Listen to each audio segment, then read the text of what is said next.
Yo, what up everyone, it's TyranitarTube and welcome to a very special video because this is the top 6 Pokemon that awakened their true form in Alola. I mean, there's no such thing as a top 6, so I guess just the 6 Pokemon that awakened their true form in Alola. What I mean by this title is, Pokemon come from other regions to Alola, and they don't belong to Alola. But Alola's got this super weird climate conditions and mountains and all this crap that Pokemon can somehow evolve further and awaken a true form that they couldn't get in other regions. Now, even if none of that made sense to you, you'll get it with this first example. Coming in at number 6 is, this isn't a top 6. Number 6, Executor. Now, I'm gonna explain this well. Executor, it belongs to Kanto, and it grows up, you give it a leaf stone, and it evolves into Executor. Great, a coconut tree, 3 heads, is one of them cracked? Listen, it's really cool. It's a psychic type, and it's a really powerful Pokemon. It's just, I guess, it sucks somewhere. I think it just doesn't have the moves. But whatever, you got Executor here. But then, somehow, you got an island in Alola where you can have an Execute. And this Execute, when it grows up, because of the harsh sunlight in Alola,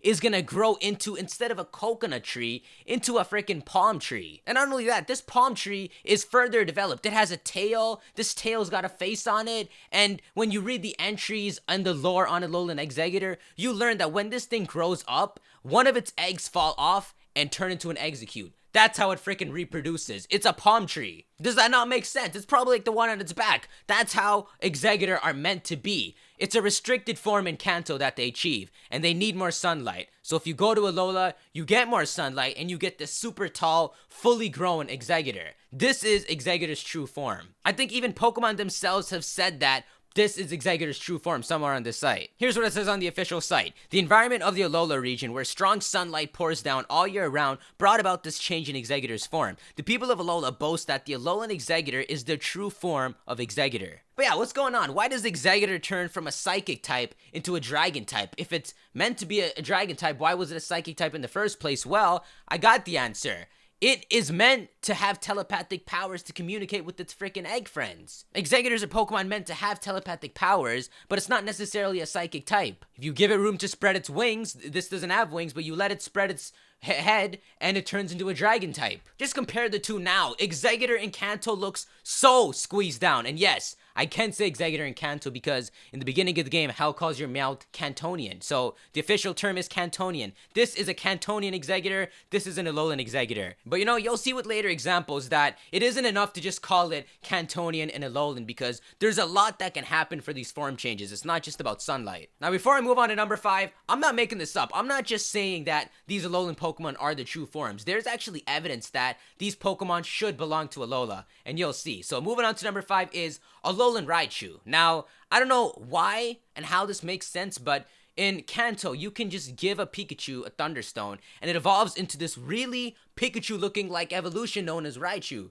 But in Alola, you can do the exact same thing, and your Raichu looks like this really Audino, fluffy surfer, and it gains the Psychic type. There's something about the Alola region, whether it's the climate or something, that makes this thing turn into a psychic type. But is it its true form, or does it belong in Kanto? Well, let's see. The Raichu and Alola have 2 types, electric and psychic, and they're able to wield psychic power. What's more, they can gather the psychic power in their tails and then ride on them to float in the air. The whole point is that they're so used to their psychic powers, they're so obviously like instinctual with it, that they go so far to ride it as their method of transportation. They don't walk around, they don't do the whole 4-legged thing Pikachu does. It surfs everywhere. I don't know where I picked that up from, but it surfs everywhere. Even Pokemon researchers don't know why Raichu's form changed in the Alola region. The people of Alola seem unconcerned by the question. Their guess?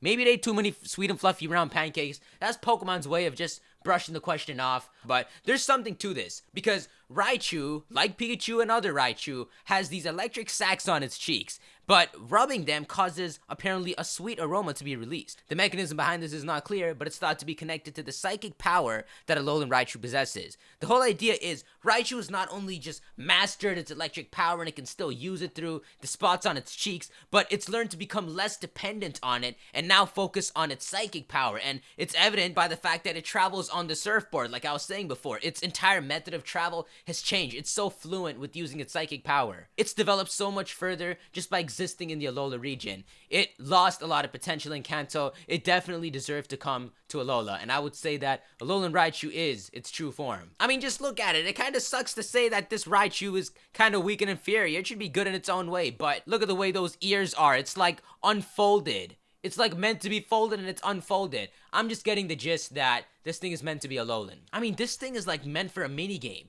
They have to be making like a spin-off game where Raichu just like rides through the currents. Anyway, moving on. Next up is Muck. This one is a really fun one. So the gist about Alolan Muck is that Alolan Muck are just Muck taken to eat Alolan trash. That's all it is. It might be like nuclear trash and all this crap, but it causes it to evolve into this super toxic Pokemon. It's actually unable to grasp its toxins properly, causing them to expel out, and that's what gets its colors. God, that's pretty brutal. But Alolan Mucks are the ones with more potential. They can learn to grasp these toxins and develop further, and they even are set to develop these toxic crystals that they use as teeth. Look at all these things it could do, but it couldn't do because it was a Muck before. See, these are things it needed and can use. Muck actually doesn't get to eat enough food in Kanto. After all, it's a poison type and driven out of the cities. But in Alola, it's somehow driven into the cities to eat all that trash, and they have more than enough food that they don't even know what to do with it. It's gushing out of themselves. They have so much room to master it and evolve further. That's all what it's about. So it may seem cruel, but this is somehow better for Muck. So, you know, own a pet Grimer. That seems like the ultimate pet to own. You could give it all its trash. It would love you. Like, it really wants trash. It's kind of perfect, and somehow they made something so cruel look actually good in Alola. Oh, and don't forget, it becomes a dark type. It gains an attribute. It goes so far with all this power that it just becomes a dark type. No one knows where it got it from. It's just that toxic. But hey, it's happier. You gave it what it wanted. But hey, here's a fun fact about Muck. I don't know if you guys know this, but Muck and Alolan Muck, shiny Muck and shiny Alolan Muck, do you notice it? They're swapped colors. It's like all the shinies went to Alola and ate trash, and they became the commons, and now there was no commons that ate Alolan trash. And when you find one, hey, it's a shiny. Wow. Anyone notice that? It looks like a really cool Muck. It's like Ash's Muck, but it ate the Skittles. That's probably my favorite point in Muck's life. Anyway, moving on, we're going to Dugtrio. So, Dugtrio is probably one of my favorite examples, actually. It started off as such a weird Pokemon, but Dugtrio actually goes pretty far. So, Dugtrio is actually a hilarious example, but it makes a lot of sense. And it's actually pretty obvious that Dugtrio is meant to evolve and have these things, you'll see. So Lowland Diglett, you may not know, they actually use their hairs like sensors, like whiskers. It's like steel whiskers. You can bend them and all, but they're made of steel. So you can't do what you want. You can't rip them in half. It's steel. You can't rip it. So with these whiskers, they can do what they love best and just dig through land. They just dig everywhere. And actually in Alola, people are so happy that Diglett does this because it makes their land all plowed and they can just start planting and playing Harvest Moon in Pokemon. Their love for Alolan Diglett goes so far that Alolan Dugtrio, the face of this three-headed Pokemon with this glorious steel whiskered hair. Like all that hair is whiskers. Kind of weird, but it's whiskered, but whatever. The face of this three-headed Dugtrio, when it pops up, because Diglett plows the land and makes agriculture super easy, it's looked at as a god, the face of God. People want to take these whiskers because they're so awesome and seemingly metal, and apparently people who take it receive divine punishment. I don't know if it's the Dugtrio who does it himself, but it's just so sacred. Okay, but on a serious note, their current emotional state is revealed by their whiskers. When their whiskers stand straight up, they're angry. Whiskers that wave are a sign that the Pokemon is on alert, and when they swing their whiskers around, they're in a good mood. And when their whiskers droop, they're feeling lonely or downhearted. They're that in sync with their emotion when it comes to their whiskers. It's like a tail. Diglett's whiskers allow for a lot more room for growth in its evolution. It wasn't able to get all that in Kanto, and it benefits a lot by using them in Alola. For example, Diglett want to stay in grounds. They don't like coming out. So by using these things like whiskers and sensing the area around, they can actually avoid coming out. And if they need to, they can poke them out like a little plant. They can sense things below ground, poke their head up, sense it above ground, and ultimately hide their presence as much as they can. Something that would be preferred for Diglett. So what's the thing with Diglett? What's the difference between a normal Diglett,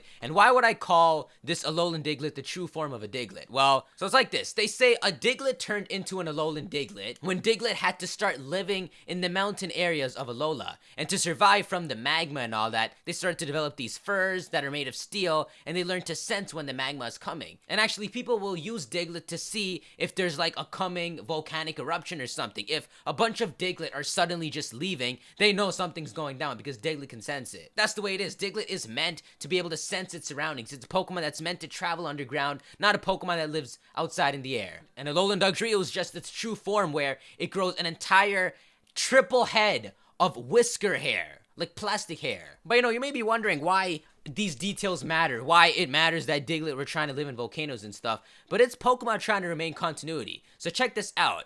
There is a volcano on Kanto, that could actually result in a Lowland Dugtrio and a Lowland Diglett right there. It's known as Cinnabar Island, and it was actually built on top of a volcano, and in Johto you learn that it actually erupted, and Blaine has to go somewhere else now. He survived, but now he's in a cave. The whole idea is that Cinnabar Island is this secluded piece of land. There is no way for Diglett to get to it. If there is somehow a piece of land connecting that secluded island to some piece of land that Diglett could travel to and live on Cinnabar Island, they would actually start turning into a Lowland Diglett. That's why I don't like the name, Alolan Diglett and Cantonian Diglett. There's more to it. They're magmic Diglett. They're Diglett that had to live in magmic conditions. I hope that's a word. But they had to live around magma and in a volcano, so they developed ways to live around those conditions. You could call it a Lowland, but when you think of a Lowland, you think of sunshine, and there's more than just sunshine. There's Pokemon like this. These can be called Alolan forms, but it's more fun to know its true origin and cause for this form. And by calling it a magmic Diglett, it makes it more cool to know that Diglett could have been living on Cinnabar Island had they formed there too. In fact, they would have warned them about the impeding eruption that would destroy the island.